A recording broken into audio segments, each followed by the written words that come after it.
lama-lama mungkin ya membengkak gitu.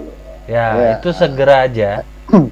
Segera Ya, aja untuk dihadapi dengan cara-cara yang seperti tadi dijelaskan gitu. Ya.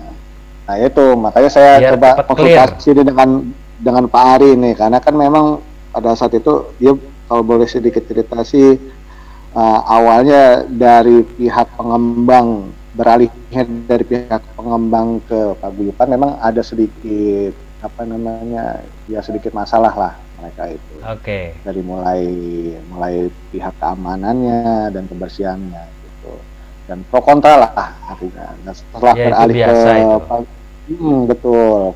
pengembangnya pun juga ya ada pro kontra lah dari setiap warga segala macam gitu Pak. Itu memang itu biasa miskomunikasi itu di sebuah lingkungan, itu hal biasa lah. Gitu. Ya betul Pak. Yang penting kita sebagai warga tahu bagaimana cara menghadapinya secara hukum. Betul. Ya, agar kita merasakan kenyamanan, merasakan aman, ya kan. Dan tidak mendapatkan sewenang-wenang gitu. Iya betul. Karena masalah juga di sini kan ya kalau bisa dikatakan juga warga lama lah gitu.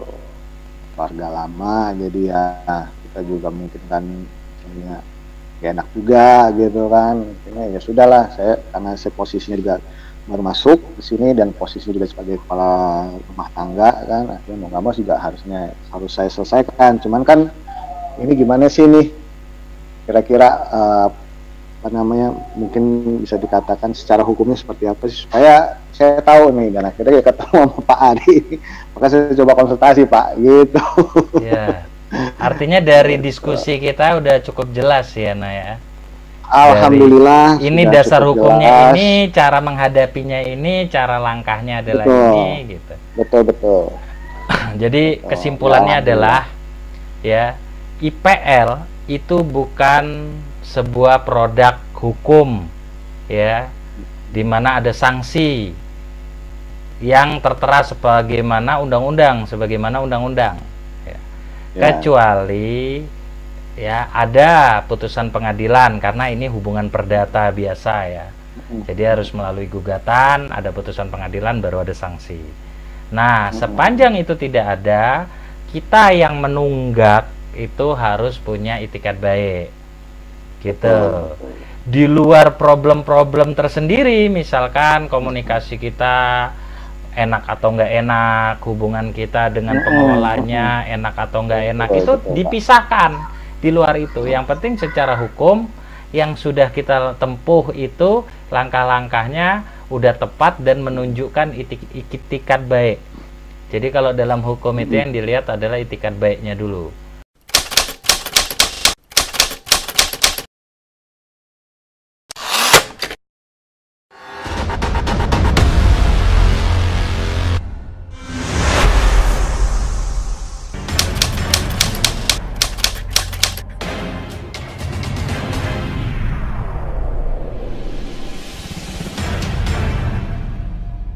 Masalah iuran ya. Iuran keamanan dan kebersihan di kompleks perumahan. Di sebuah perumahan. Jadi mungkin memang pada dasarnya sih sebelumnya memang sebelum, kalau boleh sedikit cerita, jadi sebelum gua nikah memang sebelum gua pindah ke sini itu memang rumah ini tidak ada biaya, alias dibebaskan biaya oleh pemilik perumahan atau misalnya pengembang, mungkin pengembangnya lah ya. Pengembang. Karena gitu, jadi dibebaskan biaya. Ya. Nah, cuman setelah beberapa lama dari pihak pengembang ini otomatis dia melepaskan dalam arti dia sudah tidak bertanggung jawab lagi terhadap keamanan dan kebersihan, yang otomatis itu dihibahkan ke apa ya, kita sebutnya di sini, kalau di sini sih nyebutnya paguyuban ya Pak ya. Paguyuban. Nah, jadi mungkin tetua-tetua atau mungkin warga yang lama-lama itu bikin paguyuban, Nah, disitulah dimulai untuk biaya keamanan dan lingkungannya. Oke. Gitu, Pak. Keamanan dan dipungut kebersihan. dari paguyuban ya, jadi ya. Ya, jadi istilahnya untuk pengelolaan diserahkan ke biaya paguyuban. keamanan dan kebersihan lingkungan paguyuban. Oke. Gitu. Nah, cuman pada saat itu mungkin karena di sini posisinya gue tinggal dengan ibu mertua yang notabene sudah tidak ada suaminya atau janda, ya kan. Jadi mungkin dia pada saat itu dia nggak tahu lah, atau mungkin tahu, cuman mungkin tidak terlalu banyak informasi yang bisa didapat gitu. Jadi singkat cerita, rumah ini dibebankan biaya yang mungkin pada saat itu karena posisinya gue belum masuk sebagai kakak di sini terlalu berat, jadi sehingga mungkin ya nggak bayar gitu kan, lengkap, dan akhirnya ya jatuhnya mungkin berbulan-bulan ya, karena kan mungkin satu mungkin dirasa terlalu berat sehingga tidak mampu gitu, karena kan namanya tidak ada pemasukan kan sebagai ibu rumah tangga di sini, terus anaknya yang waktu itu masih calon sebagai calon istri gua. Kan, jadi mungkinnya lebih pemasukannya lebih inilah, nah sehingga dirasa berat, ya sudah akhirnya karena tiba-tiba ya mungkin karena sudah lama, jadi total itu cukup besar Pak yang harus dibayarkan gitu. Terus dari adanya tagihan itu secara lisan atau secara tertulis tagihan itu diajukan? Nah, untuk besarannya itu kasarannya mungkin memang waktu itu ada undangan, keluarga atau apa, cuman mungkin namanya ya di sini dia nggak tahu atau apa kan, jadi ya dia ini mungkin kasarannya udah dipatok sekian Pak. Oh, tanpa ada hitungan rincian jelas lah ya, jadi itu ditentukan harus bayar sekian gitu ya. Hitungan rincian jelasnya juga bukan tidak ada, cuman apa ya, dasarnya itu apa sih sebagai patokan itu bahwa itu adalah sebelum gua jawab, lu udah nonton video gua belum yang terakhir gua upload di channel YouTube? Ya, sempat tadi Pak, sebentar gua ini karena keburu azan juga kan, jadi sempat gua tonton juga gitu videonya. Oke, gua jawab ya. Jadi gini. Nah, jadi di situ artinya. Oke, gua jawab. Jadi gini. Yang namanya iuran pemeliharaan lingkungan itu dasarnya biasanya kesepakatan. Kesepakatan di mana para pihak itu saling menguntungkan sebenarnya. Dari kita untuk kita. Tapi harus ada bukti tertulis. Contoh, kita beli rumah atau kita beli apartemen. Ya, biasanya itu nggak asing tuh yang namanya iuran pemeliharaan lingkungan untuk suatu perumahan atau apartemen, itu nggak asing ya. Di situ di luar akte jual belinya, AJB-nya, itu biasanya ada dilampirkan perjanjian secara terpisah yang isinya adalah bahwa kita membeli unit apartemen atau rumah di sebuah perumahan itu berbarengan dengan fasilitas lingkungan seperti keamanan, sampah dan lain-lain lah ya, dan itu dibuatkan perjanjian terpisah. Oke, jelas. Nah, artinya kalau kita bicara hukum, dasarnya itu adalah itu. Nih sampai di sini dulu nih, jelas nih ya. Ya. Oke, jelas. Nah, kalau ada hal-hal yang membuat pihak keberatan, tentunya acuannya ada di perjanjian itu nantinya. Perjanjian itu harus kita baca klausulnya. Kalau misalkan nominalnya terlalu besar, bagaimana mengajukan keringanannya? Biasanya item-item klausulnya itu di sebuah perjanjian itu ada diatur. Ya, misalkan beberapa hari sebelum masuk tagihan itu mengajukan, melampirkan alat bukti bahwa sekarang tidak bekerja atau apa, itu biasanya tuh di klausul itu ada. Nah, pada saat objek itu ditandatangani antara pembeli dengan pihak pengembang perumahan atau pembeli dengan pengelola apartemen, si pembeli yang menandatangani itu meninggal dunia misal, turun ke ahli waris istri atau anak, ya. Kalau sifatnya waris, maka secara hukum itu secara otomatis turun. Tapi harus diperbarui sebenarnya, karena pihak yang baru ini tidak tahu bagaimana aturannya. Nah, itulah kewajiban pengelolanya yang harus memberitahu sebenarnya ke ahli waris. Namun kalau objek atau unitnya itu ya dijual ke pihak lain, maka sudah tidak ada lagi hubungan hukum yang ditandatangani itu. Maka harus ada hubungan hukum baru, perjanjian baru, karena pihaknya itu berganti orang. Nih sampai di sini jelas nih ya. Nah, begitu juga sebaliknya. Begitu juga sebaliknya. Apabila pihak pengembang sudah tidak mengelola lingkungan lagi, dia menyerahkan kepada RT, atau dia menyerahkan pengelolaannya kepada sebuah paguyuban warga, atau apalah ya, yang penerima pengelolaan itu dia harus mendata lagi. Setelah itu dirapatkan dengan nominalnya, dia boleh untuk berubah, lebih ringankah atau lebih naikkah, disesuaikan dengan kondisi yang ada.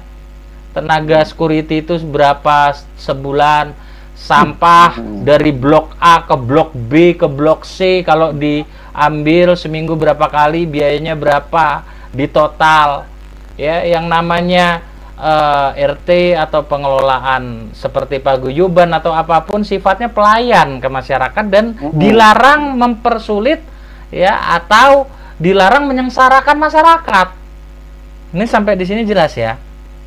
Ya. Jadi dia harus dihitung. Nah, setelah dihitung, dia di dalam rapat atau musyawarah itu dia harus menjelaskan ke masyarakat bahwasanya sampah kita dari sekian kakak ya, sekian kali angkut itu kita ada kewajiban membayar ya sekian, dan keamanan ya, security ada sekian orang, satu orangnya tiap bulan harus digaji sekian. Nah, warga kita jumlahnya ada sekian kakak, misal nih di sebuah perumahan ya. Oleh karenanya, karena sekian kakak jumlahnya, kita hitung minim, karena uang ini dari kita untuk kita, bukan untuk kepentingan siapapun ya. Itu tiap bulan keberatan tidak kalau harus membayar sekian. Nah, warga setuju nih semua nih.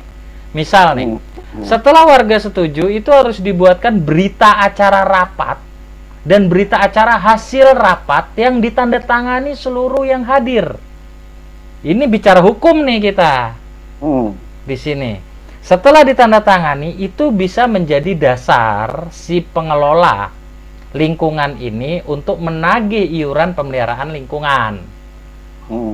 Sekalipun ada warga yang tidak hadir, tapi karena itu misalkan jumlahnya lebih sedikit, itu bisa jadi pegangan untuk melakukan penagihan dan tidak bisa disalahkan. Karena untuk kepentingan bersama juga dan bukan untuk menyengsarakan masyarakat. Sampai di sini jelas? Nah, yang jadi masalah kalau kita jadi masyarakat dan menunggak, terus kita nggak mampu bayar, apa yang harus kita lakukan? Ya kan? Nah, yang harus kita lakukan itu adalah kita tanya dasar penarikan IPL itu apa? Itu dulu, jangan bicara kita mampu atau nggak mampu bayar dulu. Itu masih terlalu pagi, masih jauh. Jadi langkah si masyarakat untuk memperjuangkan hak-hak hukumnya, langkahnya harus mempertanyakan dasarnya dulu. Jelas ya, nak? Misalkan nih kita nih sebagai anak yang baru menempati rumah orang tua, di mana orang tua kita dibebani dengan iuran pemeliharaan lingkungan di sebuah perumahan. Kita nggak tahu menau. Nah, kita berhak karena kita baru dan kita anak laki-laki misalkan, sebagai pengganti almarhum ayah misalkan, Nah, kita berhak, Pak, siapapun ya, mau itu paguyuban, RT atau pengembang, kita tanya, dasar iuran ini, saya tahu iuran ini untuk kepentingan bersama, untuk kebersihan, keamanan, dan lain-lain. Tapi saya mau tahu dasarnya dulu. Apakah dasarnya berita acara rapat masyarakat? Apakah dasarnya adalah perjanjian? Itu.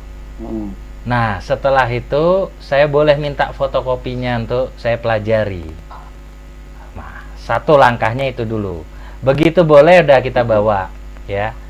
Artinya kita lihat, oh mereka tidak bisa dipersalahkan untuk apa? Untuk mengambil iuran itu. Nah, setelah kita pelajari ternyata secara hukum mereka punya dasar untuk melakukan penagihan itu, baru kita ngukur badan. Mampu tidaknya kita. Kalau dirasa berat dan kita nggak mampu, ya kita tinggal buat yang namanya surat permohonan. Jadi kalau kita bicara hukum itu harus serba ada pembuktian, nggak bisa hanya lisan aja, ya. Buat aja surat permohonan. Misalkan saya ya, dalam hal ini adalah anak mantu atau anak kandung ya dari almarhum ini dan ibu ini yang saat ini ya bergabung dengan kartu keluarga nomor dengan nomor sekian ya, yang mana bertempat tinggal di alamat yang ini sehubungan adanya tagihan iuran pemeliharaan lingkungan dengan total sejumlah sekian ya, nggak perlu lagi nanya ini hitungannya gimana apa nggak usah itulah ya, terlalu panjang, langsung singkat padat jelas saja. Di rumah tersebut yang bekerja hanya saya sendiri, misal, di mana gaji saya hanya sekian, saya harus menghidupi ini. Mohon untuk keringanan, di mana saya hanya mampu membayar sekian, dan untuk ke depan kemungkinan saya akan mengupayakan untuk membayar dengan kemampuan saya setiap bulannya, misalkan sekian. Mohon untuk dipertimbangkan permohonan ini. Jelas nih sampai di sini, no? Nah, jelas. Kasih itu pastikan saat memberikan surat itu ada tanda terimanya. Ini kita bicara hukum nih. Jadi nggak cuman sekedar ngasih-ngasih aja. Nah, Pak, ini permohonan saya dilengkapi, dilampiri dengan uraian kondisi di dalam satu keluarga berdasarkan rumah nomor sekian yang tertera di satu kartu keluarga itu, Pak, kondisinya secara transparan saya jelaskan. Nah, ini permohonan saya mohon untuk diringankan. Saya minta tanda terimanya bahwa saya telah mengajukan surat ini. Ya, bagaimana kebijakannya nanti? Ya, nanti tolong dijawab saja secara tertulis atau apa agar saya bisa tahu apa yang harus saya lakukan. Jadi nggak perlu berdebat, nggak perlu ribut, nggak perlu apa. Ya, lakukan dengan elegan, penuh attitude ya, dan tunjukkan bahwa kita itu masyarakat yang sangat mengerti hukum. Jadi ajukan begitu. Nah, terus sudah gitu tanda terimanya kita udah pegang nih, berarti ada bukti itikat baik. Jadi bicara tanda terima ini kita bicara itikat baik. Kita sebagai masyarakat walaupun punya sebuah kewajiban ya, dan kewajiban itu belum kita laksanakan, dengan kita memberikan itu sebagai bukti bahwa kita tidak menghindar, melainkan secara hukum kita punya itikat baik. Saya sudah mengajukan ini. Jadi kalau ada tuntutan, ada perdebatan, ada keributan, ya kita bisa ada dalil pembelaan. Gitu. Nah, ini. Yang namanya IPL itu bukan perintah undang-undang, bukan pajak negara yang ada sanksi hukumnya. IPL itu sebuah kesepakatan yang kalau ada salah satu yang ingkar, maka disebut wan prestasi secara perdata. Baru akan ada sanksi kalau melalui gugatan perdata. Jelas ya? Sepanjang belum melalui gugatan, itu tidak ada sanksi. Mau berdebat kayak apapun, nggak ada sanksi. Oke, paham, Pak. Oke, nah inilah kerangka hukumnya, penjelasan hukum detailnya berkaitan dengan iuran pemeliharaan lingkungan.